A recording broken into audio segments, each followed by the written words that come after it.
यह कहानी लेखक की अपनी भावनाओं के द्वारा लिखी गई है। इस कहानी को सुनकर आप अपना मनोरंजन कर सकते हैं। इस कहानी में दर्शाए गए पात्र, उत्पादन और घटनाएं सभी काल्पनिक हैं। कहानी किसी भी व्यक्ति के भावनाओं, प्रथाओं और परंपराओं का अपमान नहीं करती है। यह कहानी पूरी तरह से काल्पनिक है। दोस्तों, सिर्फ आपसे एक ही रिक्वेस्ट है कि आप हमारी वीडियो को लाइक और सब्सक्राइब कर लिया कीजिए, क्योंकि हम इसे बहुत ही मेहनत से बनाते हैं और आप बिना लाइक और सब्सक्राइब किया ही चले जाते हैं। प्लीज प्लीज प्लीज, यह आपका प्यार होगा हमारे लिए। आप हमारे चैनल को लाइक और सब्सक्राइब जरूर कर लिया कीजिए, जिससे हमें लगेगा कि हमारी मेहनत व्यर्थ नहीं जा रही है। 98 लड़के रोते हुए अच्छे नहीं लगते हैं। आर्यन वैष्णवी की बात सुन डर जाता है। भले ही आर्यन कितना ही क्यूट क्यों न लगे, लेकिन वृत्ति के गुस्से के आगे उसकी कोई हरकत काम नहीं करती। वृत्तिका गुस्से में ये तक भूल जाती है कि आर्यन उसका दोस्त है। ओह गॉड, डैड तो चले गए और अब वृत्ति से मुझे कौन बचाएगा। डैड की बात मानकर मुझे झूठ बोलना ही नहीं चाहिए था। वो तो मुझे छोड़ेगी नहीं। कहीं यहाँ भी गार्डन के चक्कर लगाने को बोल दी तो ये तो गार्डन भी इतना बड़ा है मेंशन के चारों तरफ। वैशु यार, मुझे वृत्ति के गुस्से से बचा ले। आर्यन भीगी बिल्ली बन जाता है। वैष्णवी आर्यन को ऐसे डरते देख खुद भी घबरा जाती है, क्योंकि वो खुद जानती थी गुस्से में वृत्तिका उसे भी नहीं बख्शती। भले ही वो वृत्तिका से हमउम्र थी, लेकिन फिर भी उसके और वृत्तिका के बर्थ डेट बीच कुछ महीनों का फासला उसे सालों का लगता था, और वृत्तिका का ये चंद महीने बड़ा होना ही काफी था वैष्णवी को अपने ऑर्डर मनवाने को। वैष्णवी थोड़ी गुस्से में बोलती है, जरूर तुमने ही कुछ बोला होगा वृत्ति को, खामखां उसे गुस्सा दिला दिया। अब मुझे बीच में मत घसीटना। वैष्णवी ने ऐसा बोल साफ हाथ खड़े कर लिए थे। वहीं आर्यन की सिट्टी पिट्टी गुल हो गई थी। उसे अब अफसोस भी हो रहा था और डर भी लग रहा था। तभी पीछे से एक जोरदार आवाज आई, हो गया तुम दोनों का। इस तरह की टोन सुनकर तो आर्यन के साथ साथ वैष्णवी की भी हवा टाइट हो गई। वैशु, तुम नीचे जाओ, मुझे आर्यन से जरूरी बात करनी है। वृत्तिका एक नज़र आर्यन पर डाल वैष्णवी से कहती है। वृत्ति, वो वैष्णवी कुछ बोलने को होती है, तभी वृत्तिका एक तीखी नज़र उस पर डालती है तो वैष्णवी जल्दी से बोलती है, हाँ मुझे नीचे जाना चाहिए, बहुत थक गई हूं मैं। ऐसा बोल वैष्णवी के बेचारगी सी नज़र आर्यन पर डाल वहां से खिसक लेती है। अब वृत्तिका अपने हाथ बांध खड़ी हो जाती है और ठंडी निगाहों से आर्यन को घूरती है तो आर्यन उसे ऐसे देख कभी दीवारों को कभी पौधों को देखने लगता है। अब बिना नाटक किए बताओ क्या बात है जो अंकल भी सबसे छुपा रहे हैं और इतनी जल्दी यहाँ से चले गए। वृत्तिका आर्यन से पूछती है। वृत्ति, वो आर्यन का गला भारी हो रहा था, लेकिन वो जानता था को छुपाने का कोई मतलब नहीं है, क्योंकि वृत्तिका उससे सच निकलवा ही लेगी। वृत्ति, दरअसल मॉम हॉस्पिटल में है, आर्यन थोड़ा अटकते हुए कहता है। वृत्तिका उसकी बात पर कोई रिएक्ट नहीं करती है और बोलती है, इसमें नई बात क्या है, आंटी अक्सर हॉस्पिटल होती है, डॉक्टर है वो, उनकी ड्यूटी होती है। नहीं वृत्ति, वो बात नहीं है, आर्यन समझाने की कोशिश कर रहा था। तो क्या बात है आर्यन, साफ साफ बोलो, अब बहुत हो गया है, तुम मेरे पेशेंस को मत आजमाओ। वृत्तिका आर्यन से कहती है। वृत्ति, मॉम हॉस्पिटल में एडमिट है, वो किसी सर्जरी के लिए नहीं रुकी। डैड नहीं चाहते थे इस वक्त तुम या कोई भी परेशान हो, इसीलिए उन्होंने किसी से नहीं कहा और मुझे भी मना किया। मैं तो मॉम को छोड़कर आना भी नहीं चाहता था, लेकिन मॉम ने जबरदस्ती मुझे और डैड को यहाँ भेजा, क्योंकि हर साल अंकल आंटी रुचि दी और प्रशांत की बरसी में हम यहाँ आते हैं, और अगर ना आते तो मॉम को अच्छा नहीं लगता। आर्यन एक सांस में रट्टू तोते की तरह बोल देता है, और वही वृत्तिका की हैरानी से आंखें बड़ी हो जाती है। व्हाट, आंटी एडमिट है, क्या हुआ उन्हें? आर्यन धीरे से बोलता है। वृत्ति, मॉम के ब्रेन ट्यूमर है, लास्ट स्टेज, वो अभी मुंबई हॉस्पिटल में एडमिट है। उसकी बात सुन वृत्तिका अंदर तक हिला जाती है। व्हाट, आर्यन, इतनी बड़ी बात हो गई, आंटी एडमिट है और तुम्हें मुझे बताना भी जरूरी नहीं समझा? आर्यन बोलता है। आई एम सॉरी वृत्ति, मुझे मॉम डैड ने मना किया है, प्लीज, मैंने जानबूझकर झूठ नहीं बोला, तुझे तो पता है ना मैं तुझसे कभी झूठ नहीं बोलता। वृत्तिका को बहुत गुस्सा आ रहा था, साथ ही उसे तकलीफ भी हो रही थी कि उसकी मधु आंटी हॉस्पिटल में एडमिट है, ब्रेन ट्यूमर से लड़ रही है और उसे इस बात की भनक तक नहीं है। जल्दी चलो, हमें मुंबई जाना होगा, तुम्हें तो मैं बाद में बताती हूँ झूठ बोलना क्या होता है। वृत्तिका उसे गुस्से में घूरती है। प्लीज वृत्ति, अभी सब परेशान हो जाएंगे, तू प्लीज सुबह तक रुक जा। मॉम डैड किसी को ऐसे वक्त में परेशान नहीं करना चाहते थे, इसीलिए सबसे छुपाया, तू प्लीज शांत हो जा। आर्यन वृत्तिका को बोलता है। शांत, पहले मुझे ये बताओ, आर्यन आंटी खुद एक डॉक्टर है, बेस्ट सर्जन है, फिर उनके ट्यूमर का पता नहीं चला, ये हैरानी वाली बात नहीं लग रही ज्यादा ही? वृत्तिका कहती है। वृत्ति, मॉम को बहुत पहले से पता था उनके ट्यूमर के बारे में। दरअसल उन्हें बहुत ही रेयर ट्यूमर हुआ है। जब पहले चेकअप करवाया था तब इतना नहीं था, तो मॉम ने डैड से और मुझसे छुपा कर रखा और ट्रीटमेंट लेती रही। वो खुद सर्जन है तो किसी को पता भी नहीं चला। 2 दिन पहले अचानक मॉम बेहोश हो गई थी, तब पता चला कि ट्यूमर फॉग की तरह फैल चुका है। मुझे बहुत डर लग रहा है वृत्ति। मॉम। आर्यन की आवाज़ फिर से भारी हो जाती है। वृतिका आर्यन की तकलीफ समझ सकती थी क्योंकि उसे पता था आर्यन उसके मॉम डैड से कितना प्यार करता है। हमेशा वो अपने मॉम डैड की खुशी के बारे में ही सोचता है क्योंकि उसे उनकी खुशी में ही अपनी खुशी लगती है। वृतिका उसे दिलासा देती है, आर्यन फिक्र मत करो, आंटी को कुछ नहीं होगा। वो खुद एक बेस्ट सर्जन है। ऐसी सिचुएशन फेस करना आता है, आंटी को देखना, वो बिल्कुल ठीक हो जाएगी। आर्यन वृतिका की धमकी सुन अपना चेहरा साफ करता है। नहीं वृत्ति, मैं ठीक हूँ, तू अभी आराम कर, हम कल मुंबई चलेंगे। ओके, तुम अभी सो जाओ, और खबरदार जो अब रोए तो मैं चेक करने आऊंगी, वृतिका उसे ऑर्डर देते हुए कहती है। आर्यन वृतिका की धमकी सुन थोड़ा मुस्कुराकर चुपचाप वहां से चला जाता है। वृतिका को हमेशा खुश रहने वाले आर्यन के चेहरे पर ऐसे उदासी और मां को खोने का डर अच्छा नहीं लग रहा था, साथ ही उसे बहुत घबराहट हो रही थी। प्लीज गॉड, पहले ही इतना कुछ छीन चुके आप मुझसे, लेकिन अभी आंटी को कुछ मत होने देना। मैं तो संभल गई, लेकिन शायद आर्यन न समझ पाए। मां को खोने की तकलीफ मैं अच्छे से जानती हूं, मैं आर्यन को उसी तकलीफ में जाता नहीं देख सकती। प्लीज माधुरी, आंटी को कुछ मत होने देना।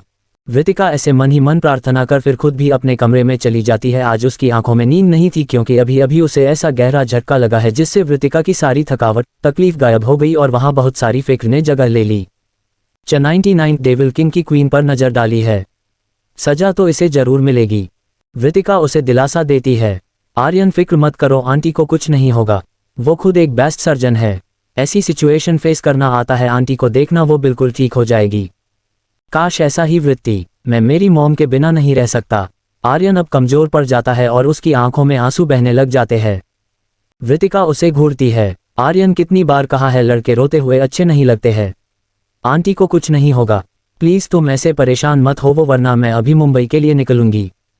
आर्यन वृतिका की धमकी सुन अपना चेहरा साफ करता है। नहीं वृत्ति, मैं ठीक हूँ, तू अभी आराम कर, हम कल मुंबई चलेंगे। ओके, तुम अभी सो जाओ, और खबरदार जो अब रोए तो मैं चेक करने आऊंगी, वृतिका उसे ऑर्डर देते हुए कहती है। आर्यन वृतिका की धमकी सुन थोड़ा मुस्कुराकर चुपचाप वहां से चला जाता है। वृतिका को हमेशा खुश रहने वाले आर्यन के चेहरे पर ऐसे उदासी और मां को खोने का डर अच्छा नहीं लग रहा था, साथ ही उसे बहुत घबराहट हो रही थी। वृतिका ऐसे मन ही मन प्रार्थना कर फिर खुद भी अपने कमरे में चली जाती है। आज उसकी आंखों में नींद नहीं थी क्योंकि अभी अभी उसे ऐसा गहरा झटका लगा है जिससे वृतिका की सारी थकावट, तकलीफ गायब हो गई और वहां बहुत सारी फिक्र ने जगह ले ली। विजय सिंह जी हॉस्पिटल के वीआईपी रूम में खड़े अपने सामने लेटी माधुरी जी को देखे जा रहे थे, जो इस वक्त मशीनों से घिरी हुई मायूस लेटी थी। अभय सिंह जी उनके पास बैठ जाते हैं। तुमने ऐसा क्यों किया मधु? कम से कम एक बार तो बताया होता। तुम जानती हो आर्यन की इस वक्त क्या हालत हो रखी है, और वृत्ति, उसे तो अब तक मैंने बताया तक नहीं है। माधुरी जी धीरे से विजय सिंह जी के हाथ पर अपना हाथ रख देती है। आप चिंता मत करें, आर्यन भले ही थोड़ा सेंसिटिव है लेकिन वो बहुत स्ट्रांग है। वो आपका बेटा है तो कमजोर तो बिल्कुल नहीं है। तुमने हमें एक बार भी बताना जरूरी नहीं समझा। विजय सिंह जी बड़ी बेबसी से माधुरी जी की तरफ देखते हैं। जितना वक्त बचा था मेरे पास, मैं उसे खुलकर आपके और आर्यन के साथ जीना चाहती थी। अगर मैं आपको और आर्यन को बता देती तो शायद वो कभी उस तरह खुलकर वक्त नहीं बीता पाता मेरे साथ। आप मेरे जाने के बाद आर्यन का ख्याल रखेंगे ना? माधुरी जी की पकड़ विजय सिंह जी के हाथ पर कस जाती है। तुम ऐसी बकवास मत करो मधु, विजय सिंह जी थोड़े गुस्से में कहते हैं। तुम्हें कुछ नहीं होगा, मैं बेस्ट सर्जन से तुम्हारा इलाज करवाऊंगा, कुछ नहीं होगा तुम्हें। माधुरी जी उनकी बात सुन उन्हें शांत होते हुए कहती है। आप भूल रहे हैं विजय, आपकी बीवी भी एक बेस्ट सर्जन है और मेरे ट्यूमर का इलाज कहीं पॉसिबल नहीं है। मुझे 6 महीने पहले इस ट्यूमर का पता चला था और तब मुझे डॉक्टर ने कहा था कि मेरे पास सिर्फ 3 महीनों का वक्त बचा है, लेकिन फिर भी मैंने 6 महीने सर्वाइव किया है। आपको क्या लगता है इन 6 महीनों में मैंने इस बीमारी का इलाज नहीं ढूंढा होगा? तुम ऐसी बातें कर मुझे हताश मत करो मधु, मुझे मेरी बीवी को बचाने की कोशिश करने दो। मुझे माफ कर दो, मैं एक अच्छा पति नहीं बन पाया तुम्हारे लिए। हमेशा मैंने मेरी फैमिली को छोड़कर मेरी ड्यूटी को इम्पोर्टेंस दी। अब तुम ऐसे छोड़कर मत जाओ मधु, मुझे माफ कर दो। अरे आप माफी क्यों मांग रहे हैं? आपको पता है ना, मुझे बहुत खुशी होती है जब आप अपनी फैमिली से ऊपर अपनी ड्यूटी को रखते हैं। कितना गर्व होता है मुझे जब लोग मुझे डॉक्टर माधुरी सिंह राठौड़ नहीं बल्कि SF senior chief Vijay Singh Rathore की वाइफ के नाम से जानते हैं। आप इस तरह माफी मांगकर मुझे शर्मिंदा मत करिए। मैं बहुत लकी हूं कि मुझे भगवान ने आप जैसा पति और आर्यन जैसा बेटा दिया है, और तो और एक बेटी की कमी भी वृत्ति के रूप में पूरी कर दी। अब अगर मैं मर भी गई तो भी मुझे किसी चीज का अफसोस नहीं रहेगा। विजय सिंह जी की आंखों में आंसू आ जाते हैं। प्लीज मधु, ऐसी बातें मत करो। तुम खुद डॉक्टर हो और अपने पेशेंट को तुम हमेशा सिखाती हो कि आखिरी वक्त तक भी उम्मीद नहीं छोड़नी चाहिए। और तुम्हें कुछ नहीं होगा, क्योंकि मैं तुम्हें कुछ नहीं होने दूंगा। माधुरी जी बस मुस्कुरा देती है और विजय सिंह जी को देखती है। अभी मैं ठीक हूँ, आप फिक्र मत करे। अच्छा हुआ अभी वृत्ति को कुछ नहीं बताया, वरना यहाँ डॉक्टर और नर्स तक डर जाते उससे। तुम्हें क्या लगता है मधु, तुम वृत्ति को बताने से मना करोगी तो उसे कुछ पता नहीं चलेगा। तुम ये बात भूल गई हो कि आर्यन भले ही हमसे झूठ बोल ले, लेकिन वृत्ति से वो झूठ बोल ही नहीं पाता। और वृत्ति की तेज नजरों से वो आर्यन का झूठ 1 मिनट में पकड़ लेगी। फिर भी मैं ज्यादा वक्त तक उससे कुछ छुपाने वाला नहीं हूं। अभी तुम आराम करो, मैं डॉक्टर से बात करके आता हूं। इतना बोल विजय सिंह जी उस रूम की लाइट बंद कर देते हैं और धीरे से ग्लास का डोर बंद कर बाहर आ जाते हैं। विजय सिंह जी रूम से निकलकर सीधा सीनियर सर्जन डॉक्टर हसन के केबिन की तरफ बढ़ जाते हैं और बिना रुके अंदर चले जाते हैं। आइए मिस्टर राठौड़, मैं आपके पास ही आने वाला था, मुझे आपसे जरूरी बात करनी थी। डॉक्टर विजय सिंह जी को बैठने का इशारा करते हुए कहते हैं। क्या हुआ डॉक्टर? विजय सिंह जी थोड़ा परेशान हो जाते हैं। मैं आपसे मिसेज राठौड़ के ट्रीटमेंट के बारे में बात करना चाहता था। एक जरूरी इन्फॉर्मेशन मिली है, आप जरा इसे देखिए। ऐसा बोलते हुए डॉक्टर हसन अपने सामने रखे लैपटॉप की स्क्रीन विजय सिंह जी की ओर कर देते हैं। विजय सिंह जी स्क्रीन पर हॉस्पिटल की डिटेल्स देख बोलते हैं, royal Marsden hospital. Doctor Hasan बोलते हैं, जी mister Rathore, royal Marsden hospital tumour treatment के लिए बेस्ट हॉस्पिटल है। मिसेज राठौड़ ने इस हॉस्पिटल में भी कांटेक्ट किया था पहले, लेकिन वहां के सीनियर डॉक्टर्स ने उनकी रिपोर्ट देख साफ मना कर दिया था कि इसका ट्रीटमेंट पॉसिबल नहीं। फिर विजय सिंह जी थोड़ी परेशानी से बोलते हैं, अभी रॉयल मार्सडेन हॉस्पिटल के retired senior surgeon doctor mark ने मुझसे कांटेक्ट किया है। डॉक्टर मार्क काफ़ी बड़े सर्जन है जिन्होंने हजारों सक्सेसफुल ऑपरेशन किए हैं। वो मिसेज राठौड़ की रिपोर्ट देख चुके हैं। उन्होंने ही मुझे बताया सालों पहले ऐसा केस उन्होंने ऑपरेट किया था, जो तो उस ऑपरेशन की सक्सेस रेट महज 30% थी। फिर भी वो पेशेंट काफ़ी वक्त तक सर्वाइव भी कर पाया। हालांकि वो पेशेंट ज़्यादा उम्र का था, इसीलिए 4 साल जी पाया था। मिसेज राठौड़ ने हॉस्पिटल से कांटेक्ट किया, वहीं से डॉक्टर मार्क को उनकी रिपोर्ट मिली। अगर आप रेडी हो तो डॉक्टर मार्क मिसेज राठौड़ का केस ऑपरेट करने को रेडी है। मिसेज राठौड़ की उम्र अभी इतनी नहीं है, तो उनके केस में सक्सेस रेट 60% है। डॉक्टर हसन की बात सुन विजय सिंह जी के अंदर एक उम्मीद की किरण जागी। आप डॉक्टर मार्क से कांटेक्ट कर सारी डिटेल्स देखें डॉक्टर। अगर माधुरी की सर्जरी पॉसिबल है तो उसकी सर्जरी जरूर होगी। डॉक्टर हसन बोलते हैं, मिस्टर राठौड़, मुझे लगता है आपको एक बार अपनी फैमिली से भी बात करनी चाहिए, क्योंकि ये ऑपरेशन रिस्की है और मिसेज राठौड़ का भी इसके बारे में जानना जरूरी है। विजय सिंह की कुछ सोचते हैं, फिर वो डॉक्टर की तरफ देखते हैं। ओके डॉक्टर, मैं मधु को रॉयल मार्सडेन हॉस्पिटल रेफर करवाने की तैयारी करता हूँ। डॉक्टर हसन बोलते हैं, आप फिक्र मत करें मिस्टर राठौड़, सारी अरेंजमेंट हॉस्पिटल की तरफ से हो जाएगी। मिसेज राठौड़ यहाँ की सीनियर डॉक्टर है, ऐसा बोलकर हमें शर्मिंदा न करे। डॉक्टर हसन की बात सुन विजय सिंह जी मुस्कुरा देते हैं और फिर वहां से बाहर निकल जाते हैं। अगले दिन वृतिका जल्दी ही तैयार होकर कमरे से बाहर निकलती है और नीचे जाने से पहले एक बार गेस्ट रूम की तरफ कदम बढ़ा देती है। गेस्ट रूम का दरवाजा खोल वो सीधा अंदर जाती है, जहां आर्यन सोफे पर ही बैठा हुआ था। वृतिका बस एक सीधी सी लाइन बोलती है, 10 मिनट में तैयार होकर नीचे आ जाना, हम अभी निकल रहे हैं। आर्यन वृतिका की बात सुन एकदम से खड़ा हो जाता है। वृत्ति, लेकिन नीचे सब पूछेंगे तो जो बात है साफ साफ सबको बता देना। ओके, इतना बोल वृतिका सीधी कमरे से बाहर आ जाती है और सीढ़ियों की तरफ बढ़ जाती है। नंदिनी जी इस वक्त लिविंग एरिया में ही बैठी थी और करण और विष्णु जी इस वक्त ऑफिस के लिए निकल रहे थे। वृतिका को तैयार होकर आता देख वो उसकी तरफ देखते हैं। वृतिका ने इस वक्त शर्ट और नीचे ट्राउजर पहना हुआ था। वृत्ति, बेटा कहीं जा रही हो? नंदिनी जी प्यार से पूछती है। हाँ चाची, मैं मुंबई के लिए निकल रही हूँ, वृतिका एकटक जवाब दे देती है। उसकी बात सुन करण उसकी तरफ देखता है, लेकिन वृत्ति, अभी तो तू आई ही है इतनी जल्दी? सॉरी भाई, कुछ जरूरी काम आ गया है, जाना जरूरी है, वृतिका बोलती हैं। लेकिन ऐसा भी क्या काम आ गया बेटा कि अचानक से तैयार होकर निकल रही हो? विष्णु जी थोड़ा परेशान हो जाते हैं। वृतिका कुछ बोलने लगी, उससे पहले वृतिका की नज़र सीढ़ियों से आ रहे आर्यन पर पड़ी। आप आर्यन से पूछ ले क्या काम है, वो सब बता देगा आपको। वृतिका की बात सुन सब आर्यन की तरफ देखते हैं, जो आधी सीढ़ियों पर ही खड़ा था। क्या हुआ आर्यन बेटा? वृत्ति तो कुछ बता नहीं रही, तुम ही बता दो, नंदिनी जी परेशान होते हुए कहती है। आर्यन वृतिका की तरफ देखता है, जो इस वक्त बिना कोई भाव लिए बस उसके नीचे आने का वेट कर रही थी। वो आंटी। आर्यन थोड़ा सोचता है लेकिन फिर वृतिका की गुस्सैल आंखों को देखता है तो आर्यन को समझ आ जाता है कि अगर अब उसने कुछ भी झूठ बोला तो उसके साथ क्या होगा वो अंदाजा भी नहीं लगा सकता। कुछ देर सोचकर फिर आर्यन सबको एक सांस में ही सब कुछ सच सच बता देता है, जिसे सुन सब हैरान रह जाते हैं। इतनी बड़ी बात हो गई और विजय अंकल ने किसी से नहीं कहा। करण परेशान होकर कहता है, मुझे लगता है हमें भी हॉस्पिटल जाना चाहिए। नंदिनी जी परेशान होते हुए कहती है, चाची इस वक्त आपको जाना नहीं चाहिए, अभी आंटी का ट्रीटमेंट चल रहा है, जैसे ही वो ठीक होती है उन्हें भोपाल ही ले आएंगे। फिलहाल आर्यन और मुझे जाना चाहिए, अंकल अकेले सब हैंडल कर रहे हैं, बहुत मुश्किल होगा उनके लिए सब। वृतिका बोलती है, वृत्ति ठीक कह रही है, अभी माधुरी जी का ठीक होना जरूरी है। एक काम करते हैं, वृत्ति के साथ करण को भेज देना चाहिए। विष्णु जी कहते हैं, ओके डैड, मैं वृत्ति और आर्यन के साथ चला जाऊंगा। करण कहता है, भाई चाचू को आपकी जरूरत है, ऑफिस का काम वो अकेले हैंडल नहीं कर पाएंगे, उनकी तबीयत खराब हो जाती है, मैं हूं ना, आप सबको अपनी वृत्ति पर ट्रस्ट नहीं है क्या? वृतिका सबकी तरफ देख कहती है, नहीं वृत्ति, ऐसा नहीं है, हमें तुम पर पूरा भरोसा है। एक काम करो, तुम आर्यन के साथ जाओ लेकिन हमें सब इन्फॉर्म करना। अगर कोई भी परेशानी हो तो तुम दोनों सबसे पहले मुझसे कहोगे। विष्णु जी दोनों की तरफ देखते हुए कहते हैं, ओके चाचू, अभी फ्लाइट का टाइम हो रहा है, हमें निकलना चाहिए। वृतिका कहती है। फिर वृतिका एक फाइल करण की तरफ बढ़ाती है, भाई ये आप वैशु को दे देना, उसकी पहली मीटिंग की प्रेजेंटेशन है, मैंने रेडी कर दी है, उससे बोलना ज्यादा स्ट्रेस न ले, सब अच्छा होगा। ओके वृत्ति। करण फाइल लेते हुए वृत्ति को प्यार से बोलता है, अपना ध्यान रखना। फिर आर्यन और वृतिका अवस्थी मैंशन से निकल जाते हैं। वृतिका आर्यन के साथ जल्दी से मुंबई के लिए निकल जाती है।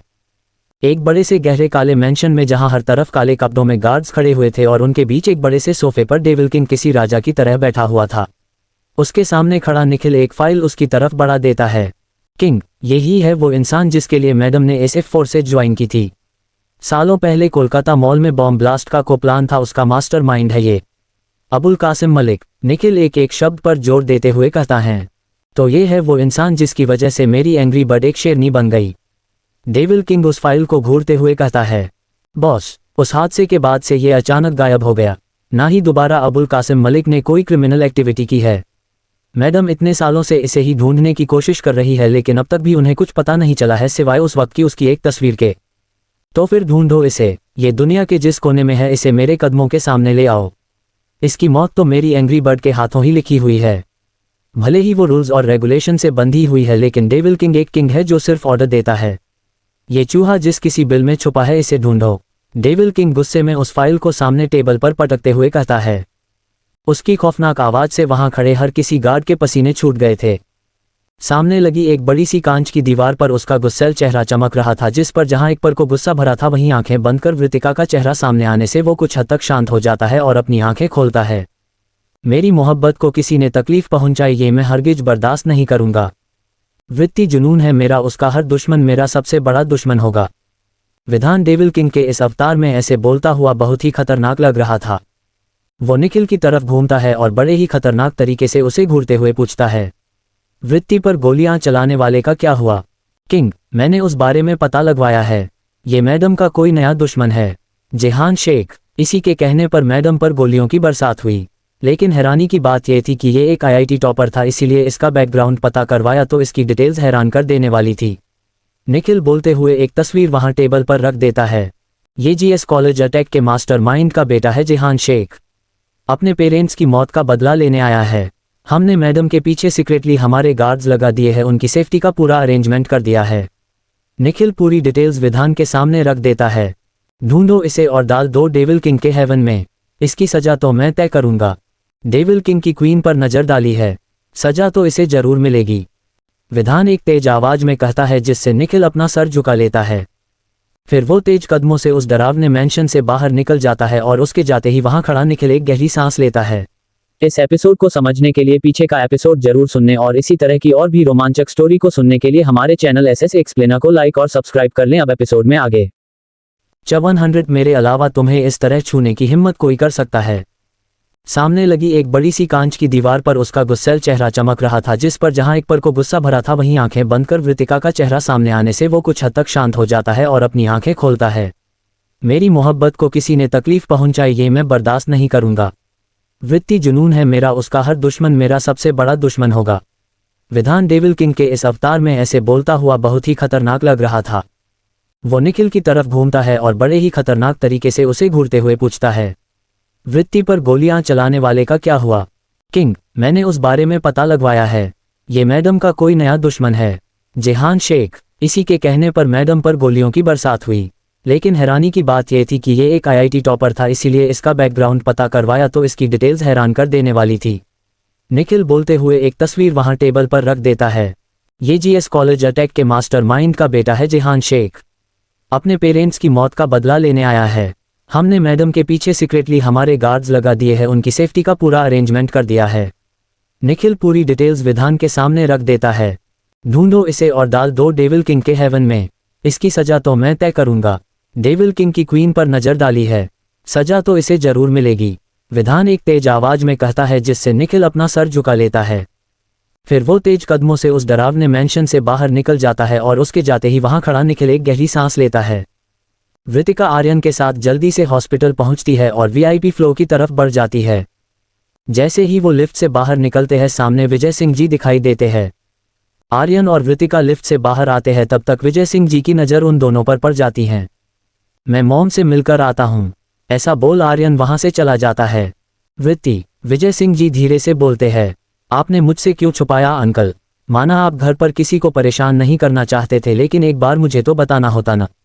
आपने मुझे बेटी की तरह माना है, लेकिन शायद बेटी नहीं माना, इसीलिए आपने इतनी बड़ी बात मुझसे छुपाई। नहीं वृत्ति, ऐसी बात नहीं है बेटा, विजय सिंह जी वृतिका की बात सुन कहते हैं। तो और क्या बात है अंकल? आंटी की सिचुएशन इतनी क्रिटिकल है और आपने एक बार भी बताना जरूरी नहीं समझा। वृत्ति, मैं तुझे बरसी के बाद बताना चाहता था, लेकिन अचानक से मुझे डॉक्टर का फोन आ गया और मुझे यहाँ आना पड़ा। मैं खुद तुम्हें बताना चाहता था, लेकिन मैंने नहीं सोचा था कि तुझे इस तरह सब पता चलेगा। क्या बोला डॉक्टर ने? वृतिका विजय सिंह जी की बात सुन कहती है। विजय सिंह जी वृतिका की बात सुन कहते हैं, डॉक्टर ने बताया है कि मधु की सर्जरी सक्सेस रेट कम है, लेकिन नामुमकिन नहीं है। लंदन के रॉयल मार्सडेन हॉस्पिटल के रिटायर्ड डॉक्टर मार्स ने पहले भी इस तरह का रेयर केस ऑपरेट किया है और वो मधु की सर्जरी के लिए तैयार है। ये तो बहुत अच्छी बात है अंकल। अगर डॉक्टर रेडी है तो आंटी की सर्जरी जल्दी करवानी चाहिए। वृतिका की आंखें चमक उठी। हाँ बेटा, 2 दिन बाद ही लंदन के लिए निकल रहे हैं। हॉस्पिटल ने मधु को रॉयल मार्सडेन हॉस्पिटल शिफ्ट करने के सारे अरेंजमेंट कर दी है। मैं चाहता हूँ मेरी गैरमौजूदगी में तुम मेरी जिम्मेदारियां संभालो, क्योंकि मैं इस वक्त मधु को अकेले नहीं छोड़ना चाहता हूँ बेटा। अंकल, मैं आपको और आंटी को अकेले नहीं जाने देना चाहती, लेकिन आप अगर यही चाहते हो तो मैं आपके अंडर आने वाली सारी जरूरी मीटिंग्स और मिशन लीड करूंगी। आप बिल्कुल भी फिक्र मत करिए। और हाँ, करण भाई आपके साथ जाएंगे और अब आप मना नहीं कर सकते। वृतिका कहती है, ओके बेटा, जैसा तुम चाहो। विजय सिंह जी के दर्द भरे चेहरे पर एक मुस्कान उभर जाती है। मैं आंटी से मिलकर आती हूँ, वृतिका बोलती है। फिर वृतिका वहां से अंदर की तरफ चली जाती है। आर्यन माधुरी जी के साइड में ही बैठा हुआ था। वृतिका के आते ही आर्यन झट से अपनी आंखों से आंसू पोंछ लेता है, जिसे देख माधुरी जी के चेहरे पर मुस्कान आ जाती है। फिर आर्यन उठकर बाहर चला जाता है, क्योंकि उसे पता था अगर वृतिका ने उसे रोते देखा तो वो फिर उसे डांटने लगेगी। वृतिका जाकर माधुरी जी के साइड में बैठ जाती है। अभी आप कैसी है आंटी? मैं ठीक हूँ वृत्ति, बहुत मिस कर रही थी तुम्हें, माधुरी सी धीरे से बोलती है। आपने बहुत गलत किया आंटी, आपने किसी को इस बारे में नहीं बताया। आर्यन अंकल के बारे में भी एक बार नहीं सोचा। अगर आपको कुछ हुआ तो आर्यन का क्या होगा सोचा है आपने? वृतिका थोड़ा गुस्से में कहती है। मैं किसी को तकलीफ नहीं देना चाहती थी वृत्ति, और जब मौत नजदीक हो तो सबको डराने से क्या होगा? आंटी फालतू बात मत करिए, कुछ नहीं होगा आपको, आप बिल्कुल ठीक हो जाएंगी। आप बस ऐसा कुछ भी मत सोचिए। आपने ही कहा था ना मुझे, आप मेरी मम्मा की तरह है, तो आप भी मम्मा की तरह मुझे छोड़कर चली जाएंगी। वृतिका ये कहते हुए रोने लग जाती है। आप अंदाजा नहीं लगा सकती, आज भी जब उस हादसे के बारे में सोचती हूँ तो मेरी रूह कांप जाती है, लेकिन फिर भी सबके सामने एक स्ट्रॉन्ग कमांडो की तरह रहती हूँ। मैं फिर से उस तकलीफ से नहीं गुजरना चाहती आंटी, प्लीज आप ठीक हो जाए न जल्दी से। मुझे पता है माँ को खोने का दर्द, मैं नहीं चाहती आर्यन भी उस दर्द से गुजरे। वृतिका बोले जा रही थी। माधुरी जी वृतिका के आंसू पोंछते हुए कहती है, वृत्ति बेटा ऐसे रोना बंद करो, तुम तो बहुत स्ट्रॉन्ग बच्ची हो ना मेरी। अच्छा, मैं ऐसा कुछ नहीं बोल रही जिससे तुम्हें या आर्यन को तकलीफ हो, लेकिन बेटा ऐसे मत रोवो। अगर तुम ऐसा करोगी तो आर्यन से मैं क्या उम्मीद कर सकती हूँ? वृतिका एक गहरी सांस लेकर कहती है, मैं नहीं रो रही आंटी, लेकिन आप मुझसे प्रॉमिस करिए आप अच्छे से सर्जरी करवाएंगी, बिल्कुल मेंटली पॉजिटिविटी के साथ। वृतिका अपना हाथ बढ़ाते हुए कहती है। माधुरी जी उसके हाथ पर हाथ रख देती है। प्रोमिस बेटा, लेकिन मुझे एक बात समझ नहीं आ रही वृत्ति। डॉक्टर मार्स से लगभग 10 दिन पहले भी हॉस्पिटल ने कांटेक्ट करने की कोशिश करी थी, लेकिन उसने असिस्टेंट ने मना कर दिया कि डॉक्टर अब कोई सर्जरी नहीं करते हैं, और अचानक से अब वो सर्जरी करने को तैयार भी हो गए। माधुरी जी को प्रोमिस लेते देख वृतिका के चेहरे पर मुस्कान आ जाती है, साथ ही उनकी बात सुन वो भी सोच में पड़ जाती है। अब डॉक्टर तैयार हो गए हैं ना आंटी, तो आप इतना सोचना बंद करिए।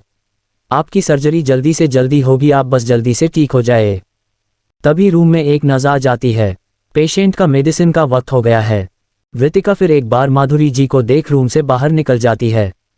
बाहर आर्यन खड़ा हुआ था। वृतिका उसके पास चली जाती है। अंकल कहाँ है? डेड हेडक्वार्टर गए हैं वृत्ति, सारे जरूरी मीटिंग के डॉक्यूमेंट हैंडओवर करना था।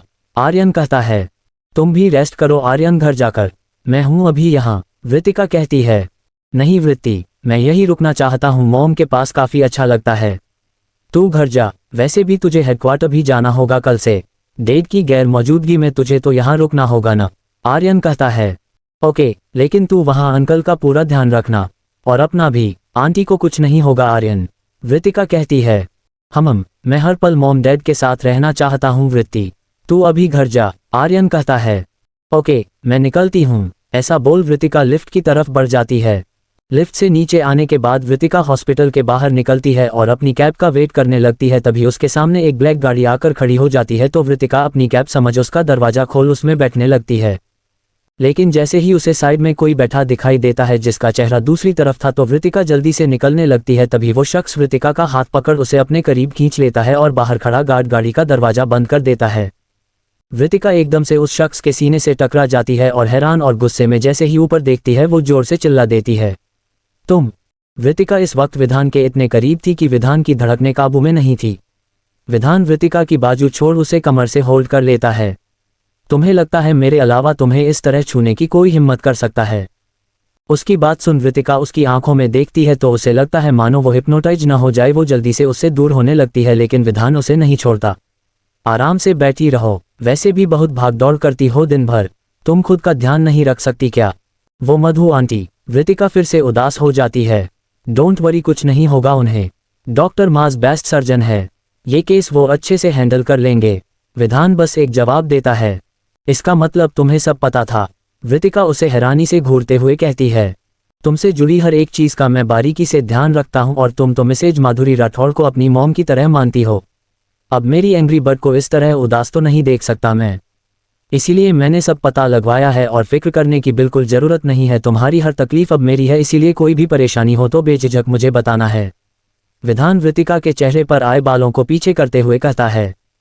वृतिका एकदम से विधान के गले से लिपट जाती है। थैंक यू वेद, तुम्हें अंदाजा नहीं है इस वक्त मैं कितनी खुश हूँ, सिर्फ तुम्हारी वजह से। तुम सोच भी नहीं सकते तुमने क्या किया है। वृतिका विधान से लिपटी हुई थी। विधान वृतिका के सर को प्यार से सहलाता है। अब जब तुम्हें लगता है मैंने बहुत बड़ा काम किया है तो गिफ्ट तो बनता है। विधान की बात सुन वृतिका उसकी गर्दन से पकड़ छोड़ उसके चेहरे को देखती है। मतलब क्या चाहिए तुम्हें? विधान अपने हाथ से बड़े प्यार से वृतिका के आंसू पोंछता है। ज्यादा कुछ नहीं, बस तुम हमेशा मुझे इसी तरह प्यार से वेद कह के बुलाया करो, बहुत सुकून मिलता है। उसकी बात सुन वृतिका के चेहरे के एक्सप्रेशन बदल जाते हैं और वो बनावटी गुस्सा चेहरे पर ले आती है।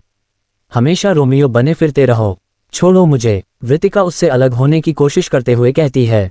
विधान वृतिका को छोड़ता नहीं बल्कि अपनी पकड़ और भी मजबूत कर लेता है। कुछ ज्यादा तो नहीं मांगा मैंने, इतना भी नहीं कर सकती। वृतिका उसके सामने हार मान लेती है। अच्छा ठीक है, तुम्हारी बात मान रही हूं, अब छोड़ो भी। वृतिका कहती है। ऐसे नहीं, पहले फिर से बोलो। विधान अपना कान वृतिका के चेहरे के करीब लाता है। वृतिका धीरे से कहती है। वेद, थोड़ा जोर से बोलो ना। विधान फिर से कहता है। वेद। वृतिका अब जोर से बोलती है। विधान फिर वृतिका को कसकर गले लगा लेता है। वृतिका जानती थी हाथ पैर मारने का कोई मतलब नहीं है, क्योंकि कमांडिंग स्किल्स में विधान भी कोई कम नहीं है, इसीलिए वो शांत होकर ऐसे ही विधान के सीने से लगी हुई थी। इस वक्त वृतिका को भी काफी सुकून मिल रहा था विधान की धड़कनों को महसूस कर। इस एपिसोड को समझने के लिए पीछे का एपिसोड जरूर सुनने और इसी तरह की और भी रोमांचक स्टोरी को सुनने के लिए हमारे चैनल एसएस एक्सप्लेनर को लाइक और सब्सक्राइब कर लें। अब एपिसोड में आगे। वृतिका एकदम से विधान के गले से लिपट जाती है।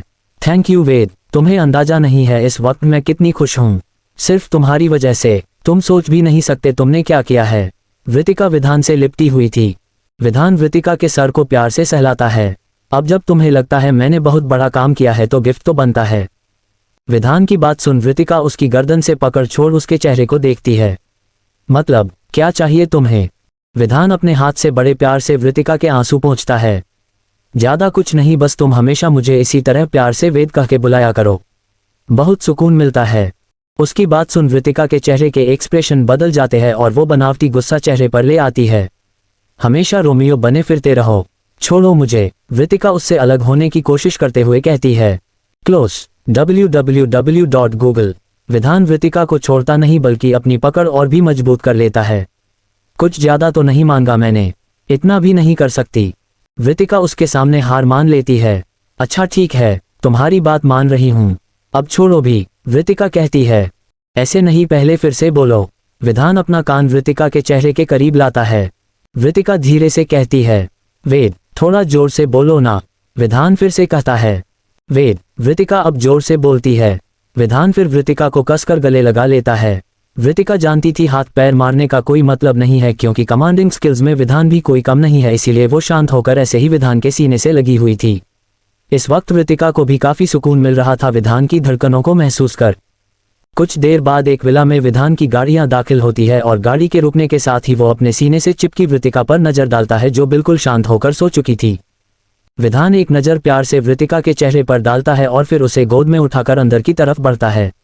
विधान वृतिका को इसी तरह एक बड़े से कमरे में ले आता है और प्यार से बेड पर सुला देता है और खुद बाथरूम में चला जाता है।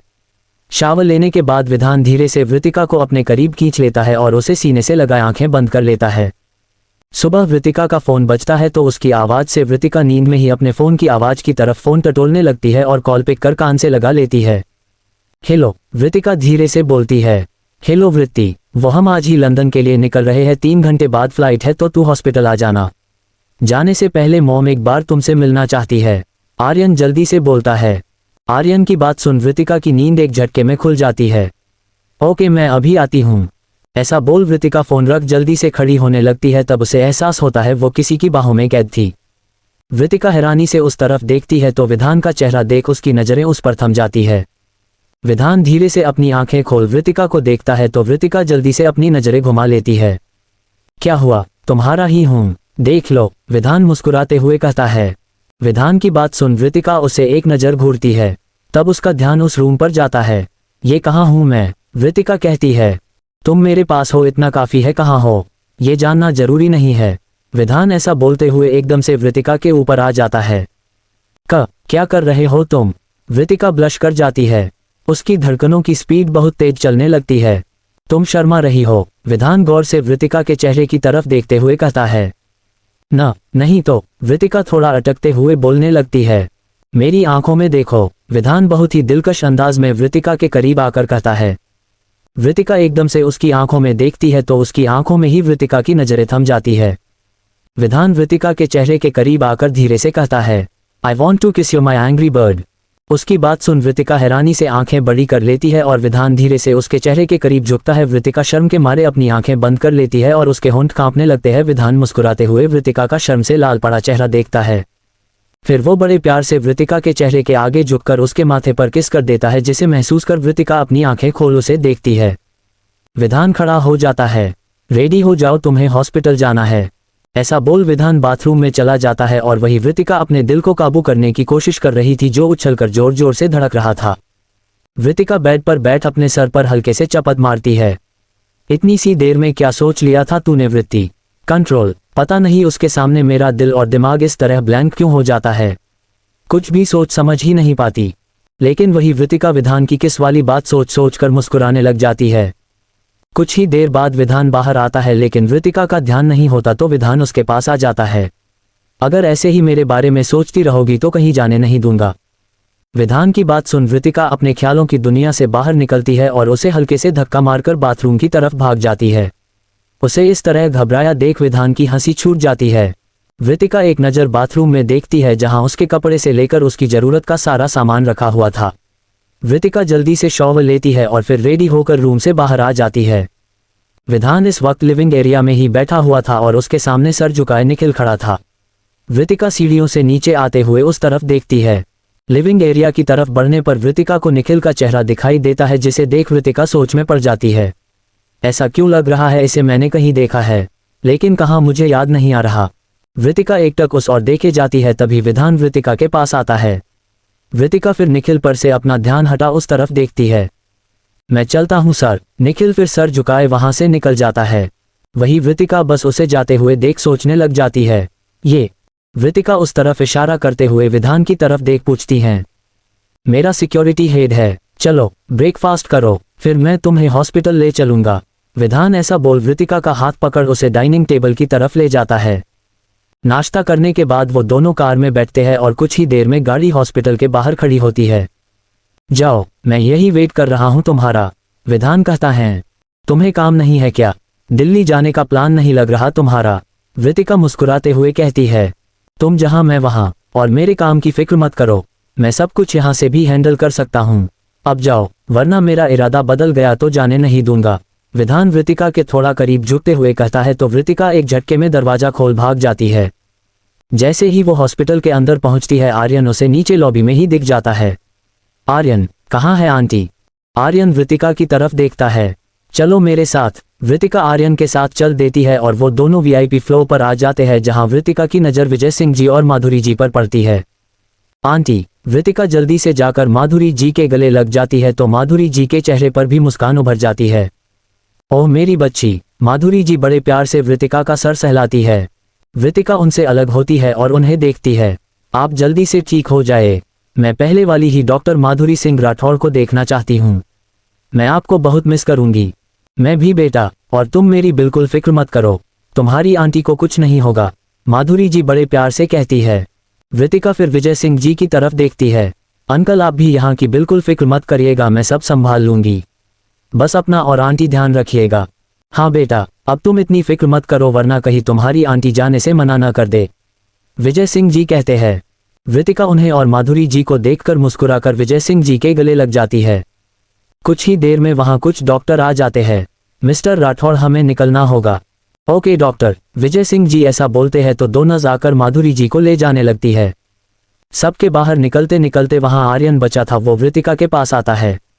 वृत्ति, ऐसा बोलते हुए वो वृतिका के गले लग जाता है। क्या हुआ आर्यन, अब तो सब ठीक हो रहा है ना? वृतिका उसे हैरानी से देखते हुए कहती है। जिसकी वजह से सब ठीक हो रहा है, मैं उसे थैंक्स बोलना चाहता हूँ वृत्ति, आर्यन धीरे से बोलता है। वृतिका कुछ हद तक समझ गई थी आर्यन किसकी बात कर रहा है, लेकिन फिर भी वो कहती है, मतलब तुम किसकी बात कर रहे हो? आर्यन वृतिका से अलग होता है, विधान सिंह आहूजा की। वृतिका थोड़ी हैरान थी क्योंकि उसे अंदाजा नहीं था कि आर्यन की इसका पता चल जाएगा। वृतिका उसे हैरानी से देख रही थी, तब आर्यन फिर से बोलता है, दरअसल मॉम ने जब तुझे डॉक्टर माज के बारे में बताया था कि वो पहले सर्जरी के लिए तैयार नहीं थे, बाद में अचानक से मान गए, तो मुझे थोड़ा अजीब लगा, तो मैंने पता लगवाया। डॉक्टर माज और उनके असिस्टेंट को इस बात के बारे में बताने से मना किया गया था, इसीलिए मैंने उनके टीम मेंबर से पता किया। दरअसल आहूजा फैमिली ही उस हॉस्पिटल पर मालिकाना हक रखती है और डॉक्टर माज को इस सर्जरी के लिए विधान ने ही राजी करवाया। वृतिका पहले से ये बात जानती थी कि डॉक्टर माज को सर्जरी के लिए विधान ने ही कहा था, क्योंकि डॉक्टर ने सालों से सर्जरी बंद कर दी थी। वृतिका अपने चेहरे के इमोशंस कंट्रोल करते हुए आर्यन की तरफ देखती है। अभी तुझे ज्यादा सोचने की जरूरत नहीं है, एक बार आंटी मिल जाए उसके बाद तू खुद विधान को थैंक यू बोलना, लेकिन अभी बस आंटी की तबीयत पर फोकस कर। ओके वृत्ति, अपना ध्यान रखना, जल्दी मिलेंगे। ऐसा बोल आर्यन फिर उस रूम से बाहर आ जाता है। उसके जाते ही वृतिका की आंखों में आंसू के साथ चेहरे पर स्माइल आ जाती है। वेद, तुम इतने अच्छे क्यों हो मेरे लिए इतना स्पेशल भी मत बनो कि मैं तुमसे जुदा ना हो पाऊं। जितना मैं कोशिश करती हूं तुमसे दूर रहने की, तुम ऐसा कुछ कर देते हो कि मैं तुम्हारी तरफ खींची चली आती हूं। मुझे डर है कि कहीं मेरे इमोशंस पर मेरा कंट्रोल न रहे और मैं तुमसे अपनी फीलिंग्स शेयर न कर दूं। ऐसा सोच वृतिका मुस्कुराते हुए उस रूम से बाहर निकलती है। वृतिका जैसे ही पार्किंग एरिया में पहुंचती है, उसकी नज़र विधान की ब्लैक गाड़ी पर पड़ती है, जिसके मिरर बिल्कुल ब्लैक थे, जिससे अंदर देख पाना नामुमकिन था, लेकिन अंदर से सब दिखाई देता है। वृतिका जैसे ही गाड़ी के पास पहुंचती है, गाड़ी से एक ड्राइवर निकलकर वृतिका के लिए दरवाजा खोलता है। वृतिका पीछे विधान के साइड में बैठ जाती है। विधान वृतिका के बैठते ही गाड़ी में पार्टीशन ऑन कर देता है। वृतिका बिना कुछ बोले उसके सीने से लग जाती है। विधान को हैरानी बिल्कुल नहीं होती, वो वृतिका के कंधे को प्यार से सहलाता है। वृतिका पूरे रास्ते ऐसे ही रहती है। लगभग आधे घंटे बाद बड़ी हेडक्वार्टर के बाहर रुकती है तो विधान धीरे से कहता है, अगर तुम चाहो तो घर चल सकते हैं। विधान की बात सुनकर वृतिका अपनी गर्दन उठा बाहर देखती है तो वो झटके में उठ जाती है। नहीं, मुझे जाना है। ओके, विधान बस नॉर्मल जवाब देता है। उसे पता था इस वक्त वृतिका मेंटली बहुत डिस्टर्ब थी। वो मुझे कुछ कहना था। वृतिका धीरे से कहती है, बोलो। विधान उसकी तरफ ध्यान से देखते हुए पूछता है। वृतिका कुछ देर ऐसे ही उसे घूरते रहती है और फिर अचानक से न जाने कहां से वो दुनिया भर की हिम्मत जुटाकर विधान के चेहरे के करीब झुकती है और अपनी आंखें बंद कर उसके होठों पर अपने होठ रख उसे किस करने लग जाती है। वृतिका के हाथ इस वक्त विधान की गर्दन से उलझे हुए थे, वहीं विधान के हाथ वृतिका की कमर को सहला रहे थे। वृतिका तो मानो सांस लेना ही भूल गई हो। करीब 20 मिनट बाद विधान खुद से वृतिका से अलग होता है। वृतिका उसके सीने लगी गहरी सांसें ले रही थी। कुछ देर ऐसे ही रहने के बाद वृतिका को एहसास हुआ उसने क्या किया है तो वो शर्म से लाल हो जाती है। वृतिका एक झटके में विधान से अलग होती है और बिना उसकी तरफ देखे गाड़ी से निकलकर भाग जाती, जिसे देख विधान मुस्कुरा देता है। तुम्हारी ये अदाएं मुझे घायल करती जा रही है। तुम्हारी किस का जवाब बहुत जल्द दूंगा तुम्हें मैं, एंग्री बर्ड। ऐसा बोलते हुए विधान के होठ पर एक तिरछी मुस्कान आ जाती है। जब इस एपिसोड को समझने के लिए पीछे का एपिसोड जरूर सुनने और इसी तरह की और भी रोमांचक स्टोरी को सुनने के लिए हमारे चैनल एसएस एक्सप्लेनर को लाइक और सब्सक्राइब कर लें। अब एपिसोड में आगे 102 मेरी नफरत और हवस के नशे से तुम कैसे बचोगी, मैं भी देखता हूँ। वृतिका कुछ देर ऐसे ही उसे घूरते रहती है और फिर अचानक से न जाने कहां से वो दुनिया भर की हिम्मत जुटाकर विधान के चेहरे के करीब झुकती है और अपनी आंखें बंद कर उसके होठों पर अपने होठ रख उसे किस करने लग जाती है। विधान को वृतिका से इस वक्त ऐसे इंटेंस किस की उम्मीद बिल्कुल भी नहीं थी, लेकिन फिर भी वो बहुत खुश था कि वृतिका ने पहली बार खुद से उसे किस किया। इससे पहले वृतिका ने कॉलेज में कल्चरल फेस्ट के टाइम किया था, लेकिन वो उस वक्त विधान को किस के बहाने बेहोश कर देती है। इस वक्त वृतिका की किस में विधान को दर्द, फिक्र, प्यार और भी बहुत सारे इमोशंस एक साथ फील हो रहे थे। वो भी वृतिका को कमर से पकड़ अपने करीब खींच लेता है तो बहुत ही सॉफ्टली उसके होठों को चूमने लग जाता है। वृतिका की किस से तो लग रहा था मानो वो विधान को छोड़ना ही नहीं चाहती हो। वृतिका गाड़ी से निकल लाल चेहरे के साथ हेडक्वार्टर के अंदर घुसती है। साइड में दूर खड़ा चिराग वृतिका को ऐसे देख गुस्से में उस लग्जरी ब्लैक गाड़ी को देख अंदर देखने की कोशिश करता है, लेकिन उसे कुछ दिखाई नहीं दे रहा था। चिराग अचानक से वृतिका के सामने आ जाता है। वृतिका की मुस्कुराहट एक पल में गुस्से में बदल गई थी, क्योंकि सबको पता चल चुका था कि चिराग ने एसएफ की इंफॉर्मेशन मीडिया में लीक कर किसी गद्दारों की तरह हरकत की थी। साथ ही वृतिका हैरान भी थी, क्योंकि चिराग को तो 1 महीने के लिए सस्पेंड किया गया था, अभी तो उस बात को महज 1 हफ्ता हुआ है। वृतिका उसे इग्नोर कर जाने लगती है, तब चिराग उसे रोकता है। हाय वृतिका, इतने वक्त बाद मिल रहे हैं, तुम तो मुझे इग्नोर कर रही हो। वैसे किसके साथ आए हो? पहले कभी ऐसी गाड़ी में आते नहीं देखा तुम्हें। वृतिका उसे घूरती है। क्योंकि मुझे तुमसे बात करने में कोई दिलचस्पी नहीं है। ओके, मेरे प्राइवेट मैटर में बोलने वाले तुम होते कौन हो? और तुम हेडक्वार्टर क्या कर रहे हो? तुम्हें तो सस्पेंड किया गया है ना? चिराग उसकी बात सुन मुस्कुराते हुए कहता है, अपनी सजा कम करवाना मेरे लिए बाएं हाथ का खेल था। वैसे तुम्हें देख लग नहीं रहा कि तुम मुझे यहाँ देख खुश हो। वृतिका उसकी बात पर तंज कसते हुए कहती है, जाहिर सी बात है मैं खुश नहीं हूं तो तुम्हें लगेगा भी क्यों? वैसे भी तुम्हारा हमेशा का है, पहले गलती करो फिर अपने बाप के रुतबे का यूज करके गलती छुपा लो। लेकिन तुम मेरे लिए किसी गद्दार से कम नहीं हो, इसीलिए मुझसे दूर ही रहो। चिराग को वृतिका की बात पर बहुत ज्यादा गुस्सा आता है, लेकिन वो बस गुस्से का घूंट पीकर रह जाता है। चिल यार वृतिका, छोटी सी गलती हुई थी, और वैसे भी तुम तो मुझे जानती हो, मैं वैसा बिल्कुल भी नहीं। वृतिका चिराग की बात बीच में काटकर कहती है, मुझे अच्छे से पता है तुम कैसे इंसान हो, मुझे कोई सफाई देने की जरूरत नहीं है। तुम क्या सोचते हो तुम्हारी बर्थडे पार्टी वाली हरकत मैं भूल जाऊंगी? क्या तुमने वृतिका अवस्थी को इतना बेवकूफ समझ रखा है कि वो ड्रिंक और ड्रग्स में फर्क भी पता नहीं कर सकती? ओ तो वो तुम ही थी जिसने हेडक्वार्टर के सीनियर ऑफिसर्स को पार्टी वाली फोटोज पोस्ट की थी और मुझ पर कमेटी बिठाई। तुम अच्छे से जानती थी कि किसी कमांडो पर कमेटी बैठने पर उसे हर मिशन से दूर रखा जाता है। चिराग अब बहुत ज्यादा गुस्से में बोलता है। वृतिका उसकी गिरी हुई बातों को सुन चीर चुकी थी। Oh just shut up. Okay, तुम्हारी तरह 2 कौड़ी की सोच नहीं है मेरी कि एक मिशन की हेड बनने के लिए ऐसी हरकतें करती फिरूं। इससे बड़े बड़े मिशन मैंने लीड किए हैं। ओके, और हमेशा स्पेशल फोर्स को गर्व ही महसूस करवाया है। ऐसा छोटा स्टैंडर्ड और ऐसी छोटी सोच सिर्फ तुम्हारी हो सकती है। और वैसे भी तुमने क्या सोचा, सारे काम छोड़कर मैं तुम्हारी उस सो कॉल्ड घटिया पार्टी की फोटोज क्लिक करने बैठूंगी? तुम्हारी जानकारी के लिए बता दूं कि मैं इतनी भी फ्री नहीं बैठी हूं। हजारों काम है मेरे पास करने को, इसीलिए आइंदा अपनी ये घटिया सोच लेकर मेरे सामने आने की जरूरत बिल्कुल भी नहीं है। वृतिका ने चिराग को ऐसा जवाब दिया था कि चिराग की बोलती बंद हो गई। जैसे ही वृतिका वहां से जाने लगी, चिराग ने पीछे से वृतिका का हाथ पकड़ लिया और उसे अपनी तरफ खींचा। अब तक वहां कुछ कमांडो भी जमा हो गए थे। चिराग की इस हरकत पर वृतिका का गुस्सा 7वें आसमान पर पहुंच गया। उसने आव देखा न ताव सीधा एक जोरदार तमाचा चिराग के गालों पर जड़ दिया। थप्पड़ इतना जोरदार था कि चिराग खुद ट्रेंड कमांडो होते हुए भी इस थप्पड़ के लिए अवेयर नहीं हो पाया और उसका चेहरा एक तरफ झुक गया, वो कुछ कदम दूर हो गया। वृतिका ने उसकी तरफ अपनी अंगुली पॉइंट करी और अपनी गुस्सैल लाल आंखों से उसकी तरफ देख बोलती है, दोबारा मुझे छूने की या अपनी ये घटिया शक्ल मेरे सामने लाने की हिम्मत भी मत करना, वरना मुझसे बुरा कोई नहीं होगा। ये मेरी फर्स्ट एंड लास्ट वार्निंग है। ऐसा बोल वृतिका एक नज़र वहां खड़े सब पर डालती है तो सब वहां से चले जाते हैं और उसके बाद वो खुद भी जल्दी से अपने ऑफिस की तरफ बढ़ जाती है। चिराग अपने गाल पर हाथ रखे अभी भी उसी तरफ देखे जा रहा था जिस तरफ वृतिका गई थी। तभी वहां चिराग के डेड मिस्टर जयदीप जी आ जाते हैं। एक कमांडो ने जयदीप जी को सारी बात बता दी थी क्योंकि वो सब काफी देर से वहीं ड्यूटी पर थे। जयदीप जी चिराग की तरफ देखते हैं जो अभी भी गुस्से में वहीं खड़े हुए थे। जयदीप जी के चेहरे पर भी गुस्सा साफ नजर आ रहा था। कितनी बार तुम्हें समझाऊं चिराग, वृतिका अवस्थी से दूर रहो।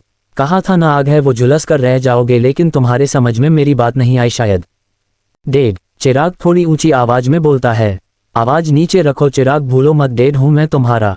अच्छा हुआ आज जो भी हुआ, तुम्हें ये थप्पड़ पढ़ना बहुत जरूरी था क्योंकि तुमने वृतिका अवस्थी को भी शायद बाकी लड़कियों की तरह समझ लिया था।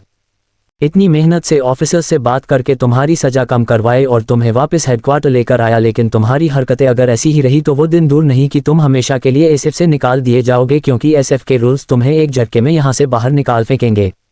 तुम्हें पता है ना एसएफ में रहने का मेरा मकसद क्या है, तो उस पर पानी फेरने की कोशिश मत करो, समझे तुम। इतना बोलकर जयदीप जी भी चिराग को सुनाकर वहां से चले जाते हैं। चिराग वहां से अपने केबिन में आता है और गुस्से में अपनी टेबल का सारा सामान इधर उधर फेंकने लगता है और हर तरफ तोड़फोड़ मचाता है। चिराग फिर गुस्से में वहां लगे एक शीशे की विंडो पर जोर से पेपर वेट फेंक कर मारता है तो वो विंडो चकनाचूर हो जाती है और वहां कांच ही कांच हो जाते हैं। वृतिका अवस्थी, मुझे थप्पड़ मारकर तुमने अच्छा नहीं किया, ये थप्पड़ तुम्हें बहुत भारी पड़ेगा। आज तुमने मेरी जो इंसल्ट करी है उसका हिसाब तो तुम्हें चुकाना ही होगा। अब तक मैं तुम्हें बर्दाश्त करता था क्योंकि तुम मुझे अच्छी लगती थी, लेकिन अब अच्छी माय फुट तुम्हारी तो मैं वो हालत करूंगा कि तुम्हारी ये सारी अकड़ और एगो धरी की धरी रह जाएगी। और जिसने भी एसएफ ऑफिस में मेरी शिकायत की है छोड़ने वाला तो मैं उसे भी नहीं हूं।